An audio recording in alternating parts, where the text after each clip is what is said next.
Hey guys, అందరూ ఎలా ఉన్నారు? బాగున్నారా ఫ్రెండ్స్? సో అందరూ స్వీటీ కోసం అయితే అడుగుతున్నారు. అసలు స్వీటీ ఎలా ఉంది, ఏమైంది, అసలు స్వీటీ ఎక్కడ మీకు దొరికింది అన్నీ అడుగుతున్నారు అనమాట. యాక్చువల్గా స్వీటీ నేను జిమ్కి వెళ్ళే రూట్లో అయితే నాకు కనిపించింది అనమాట. రోడ్డు మధ్యలో యాక్సిడెంట్ చేసి వదిలేశారు స్వీటీని అయితే. సో నేనైతే సైడ్కి తీసుకొచ్చి స్వీటీని రిటర్న్ వచ్చినంత వరకు ఇక్కడే ఉండు, తీసుకువెళ్తాను హాస్పిటల్కి అని చెప్పాను దానికైతే. సో ఆ రోజు ఫుల్ సైక్లోను, అసలు వర్షాలు అసలు ఆగలేదు. పాపం చూస్తున్నారు కదా ఎట్లా ఉనికిపోతుందో. రిటర్న్ వచ్చి నేను హాస్పిటల్కి అయితే తీసుకెళ్ళాను. డాక్టర్ కూడా అన్నారనమాట, మీరు ఈరోజు తీసుకురాకపోతే అది చనిపోతుంది, పల్స్ కూడా బాగా డౌన్ అయిపోయిందని చెప్పారనమాట అప్పటికే. సో ఇంకా పోనీలు ఇంకా టైంకి తీసుకొచ్చారు అనిపించింది, చాలా హ్యాపీ అనిపించింది. సెలైన్ ఎక్కించి ఒక 4 to 5 ఇంజెక్షన్స్ అయితే ఇచ్చారనమాట. ఇచ్చాక కొంచెం కోలుకుంది, పడుకుంది, అట్లా రెస్ట్ తీసుకుంది. చాలా ఉనికిపోయింది, అప్పటికి పెద్ద వర్షం పడుతుంది అనమాట. తర్వాత ఏం చేయాలో నాకు అర్థం కాలేదు, ఎక్కడ తీసుకువెళ్ళాలనుకున్నాను. ఇంకా తర్వాత మా అమ్మ వాళ్ళ ఇంటికి తీసుకువెళ్ళాను.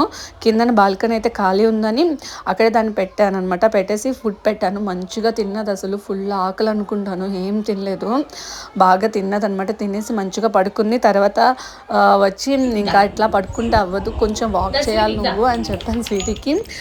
నాతో అరుస్తుంది అనమాట.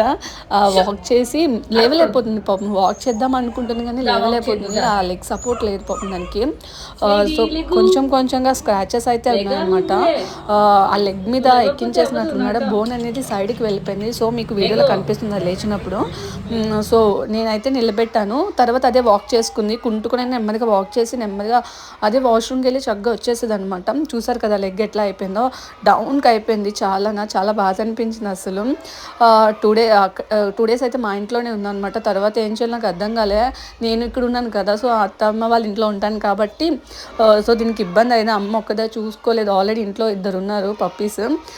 సో ఏం చేయాలి అర్థం కాక నేను మా ఇంటి దగ్గరే ఉన్న టెంపుల్ ఒకటి ఉందన్నమాట, సాయిబాబా టెంపుల్. సో అక్కడ డాగ్స్ అన్నిటిని ఉంచుతారు, సో నో ప్రాబ్లం, అక్కడ ఎవ్వరు ఏమన్నారనమాట. సో నేను అక్కడికి తీసుకెళ్ళాను. కొంచెం అలిగింది అనమాట, చాలా బెంగ పెట్టుకుంటుందేమో అనుకుని భయపడ్డాను. కానీ నేను జిమ్కి వచ్చినప్పుడు 3 times వచ్చి ఫుడ్ పెడతాను కాబట్టి, దాన్ని కొంచెం వాక్ చేస్తాను కాబట్టి, సో తను ఏం బాధపడలేదు, హ్యాపీగానే ఉంది. చక్కగా పడుకుంటుంది, వచ్చి తినిపిస్తాను, భోజనం పెడతాను. భోజనం పెట్టినాక ఒక పావు గంట అట్లాగా దాన్ని వాక్ చేస్తాను అనమాట. రోజు వాక్ చేస్తే అలవాటు అవుతుంది కదా, సో దానికి ఇంకా నడవడం అలాగని వాక్ చేస్తాను అనమాట రోజును. చక్కగా వాష్రూమ్ వచ్చినప్పుడు టెంపుల్ బయటకు వచ్చేసి వాష్రూమ్ వెళ్ళేసి మళ్ళీ లోపలికి వెళ్ళిపోతుందంట, అక్కడ వాళ్ళందరూ చెప్పారు. నాకు చాలా హ్యాపీ అనిపించింది, బాగానే రికవరీ అవుతుంది నెమ్మదిగా. ఇంకా హాస్పిటల్కి అయితే తీసుకెళ్ళాలి, సైక్లోన్ ఆగినాక డాక్టర్ దగ్గర తీసుకువెళ్ళాలన్నమాట. ఇంకా కొంచెం ఎట్లా ఉందో లెగ్ కూడా చూపించాలి. సో అందరూ అడుగుతున్నారు కదా, ఇదే అనమాట మా స్వీటీ స్టోరీ. సో ప్రతి ఒక్కరు ప్రే చేయవలసిందిగా కోరుకుంటున్నాను. అలానే స్వీటీ కోసం హైదరాబాద్ నుంచి గిరీష్ బ్రో దీనికోసం మనీ సెండ్ చేశారు. Thank you so much Girish bro. Thank you so much friends. Bye guys.